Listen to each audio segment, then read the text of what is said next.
So MWC is over for another year. I don't miss the mind-numbing show stats or the endless river of anonymous Android hardware coming from China, but I did want to pick out the four most interesting launches, for me at least. The Samsung Galaxy S7 and S7 Edge bring the classic regular and large formula to the TouchWiz world as expected, with extra glossiness and more curves than ever. The headline additions are microSD support and full waterproofing. Those specs have been raised across the board. Both devices now have Snapdragon 820 or Exynos 8890 chipsets and 4GB of RAM. The 5.1-inch and 5.5-inch Super AMOLED displays impressed everyone who saw them, and it's clear that everything's super top-end, including the prices. The batteries are still sealed, but you get dual standard wireless charging plus Quick Charge 2.0 and higher capacities at 3000 and 3600 mAh. The cameras are upgraded too, with f/1.7 aperture, OIS and whole sensor phase detection autofocus. Sony surprised everyone by putting a gun to the head of its small, medium, large strategy with the Z series and launching the replacement, the X series, which are all the same size, but with varying specs. Personally, I thought the Z strategy was working rather well. Anyway, we now have the Xperia XA, X and X Performance. All have 5-inch displays, 720p and 2 of 1080p respectively, with chipsets varying from MediaTek budget right up to Snapdragon 820 and RAM going 2GB, 3GB, 3GB. There are camera improvements from the Z series units, but then Sony always says that. Time will tell if Sony's new approach will succeed or whether it will just confuse punters even more. LG's launched the successor to the G4 and it's kind of lost the plot. I should be excited. I was always one for add-ons and gadgets, but there's something about the LG G5 that's left me cold so far and I'm struggling to put my finger on it. Calling it a modular phone, the bottom of the G5 pulls out, turning the phone off and exposing the battery. The bottom can then be replaced by a camera grip button set or a specialist audio amplifier, and probably more besides in the future. I mustn't be grumpy though, maybe I'm just missing the leather. Specs are top of the line as you'd expect for 2016, a 5.3-inch QHD LCD with Nokia and Microsoft style glance display memory, a Snapdragon 820 chipset, 4GB of RAM and a fingerprint sensor. Oh, I know what's bugging me. The G5 has a dual camera setup and LG completely wimped out of going for 3x optical zoom for the second lens, instead opting for extra wide selfies. Where's that Zenfone zoom again? And now for something completely different. You'll see later in the show a device more aimed at companies, and this one's also fairly and squarely aimed for the Windows running business. But I'm including it because it's super sexy. The HP Elite X3 is less a smartphone and more a way of life, taking Microsoft's Continuum concept in a slightly different direction. The phone itself is super high spec, 6 inches QHD AMOLED, a Snapdragon 820 chipset, 64GB of internal storage plus microSD up to 2TB, 4GB of RAM, a 4000 plus mAh battery, wireless charging, USB Type-C, Quick Charge 3.0. You get the idea. There's iris recognition plus a fingerprint sensor and front-facing Bang & Olufsen stereo speakers, plus the Elite X3 is fully dust and waterproof. Wow. But what really strikes is the HP Mobile Extender, a 12.5-inch screened 1080p dumb laptop form that takes over as secondary display for the connected Windows 10 mobile smartphone. It can be hooked up via a desktop or via Miracast. Your phone is then your laptop, which is your phone, which is your... How cool is that? The Elite X3 won't be ranged with consumer networks, mind you, so you'd have to seek it out.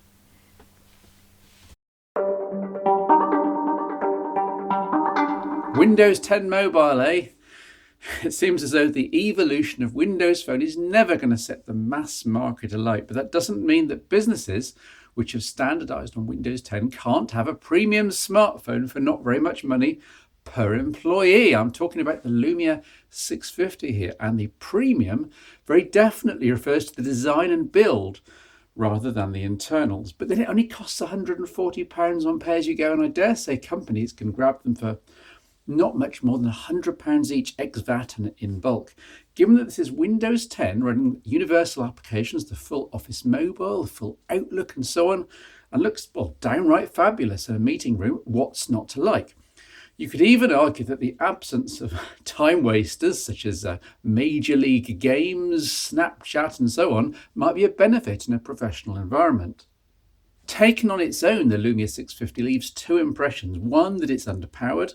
Not horrifically so for the target market with Office and Outlook and so forth, but the Snapdragon 212 chipset doesn't really cut it for action games or even moderately heavy web pages.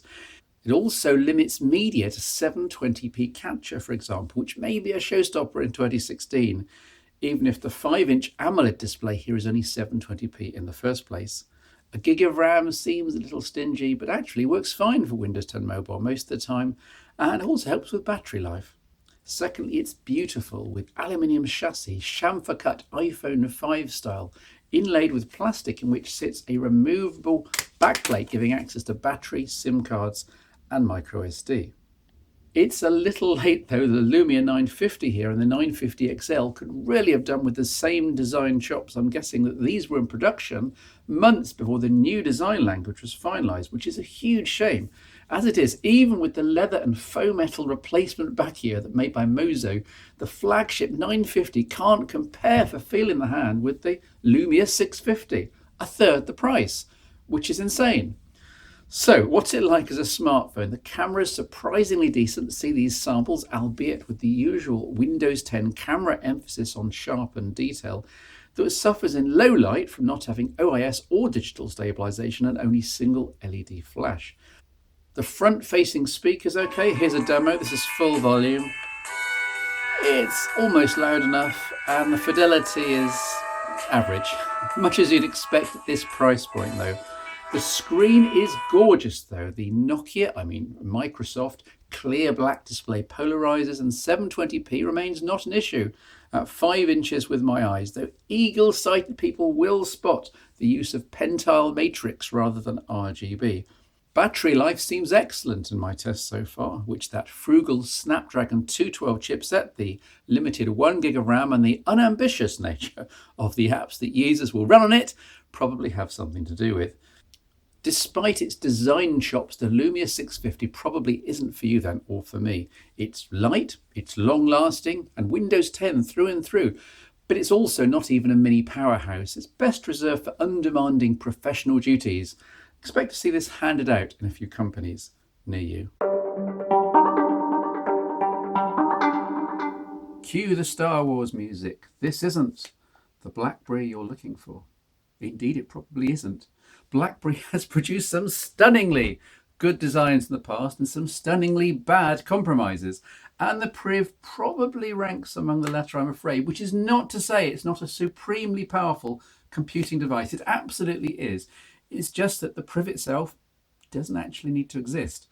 The company's core idea is making QWERTY keyboards still available in the modern age. I'm all for that if they're good enough and relevant enough. I loved the Passport, such an original form factor and vision, except that Blackberry OS X was as much a hindrance as a help.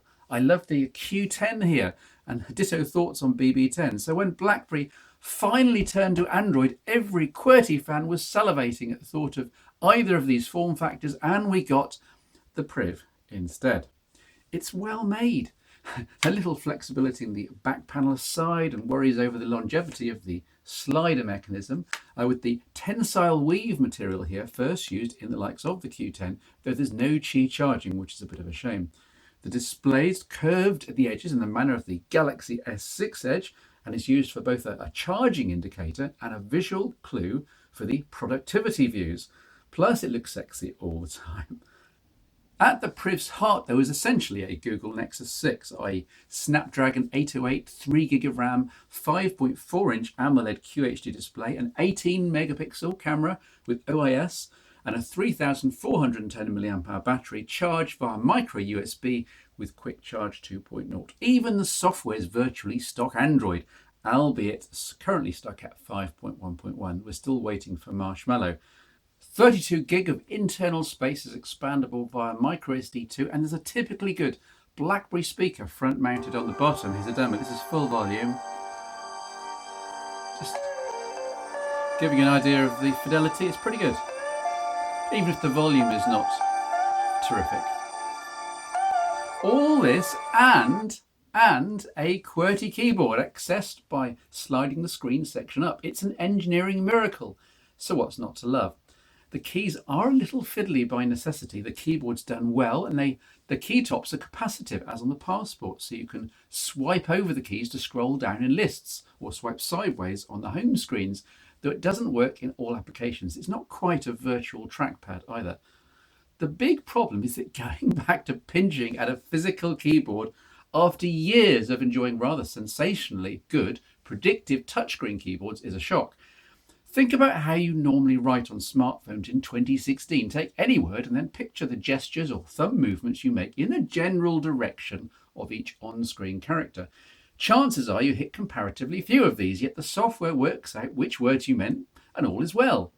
Go back to a physical keyboard, and while you can still get away with missing letters by a few millimeters, i.e. hitting the wrong key sometimes, since there's still autocorrect at work, your mind will be happy, but your fingers won't. The unique physical feedback of hitting keys precisely is broken. Your fingers will tell you that something went wrong, even if the right word appeared on the screen. And I found this a tricky disconnect to get over, fixable only by slowing right down to 2006 input speeds, which kind of foils the point. There is still the advantage that you don't lose screen real estate while typing, which is a plus point, but on the Priv, it's not enough to swing the deal. The Q10, or an Android successor, gets away with a small keyboard because the device itself is small. The Passport ditto, regarding a future Android version, gets away with QWERTY because the keys are large enough to all hit correctly first time. Not so much with the Priv, which is a shame since the Priv is an Android powerhouse. The camera's great. See some of these samples in all light conditions.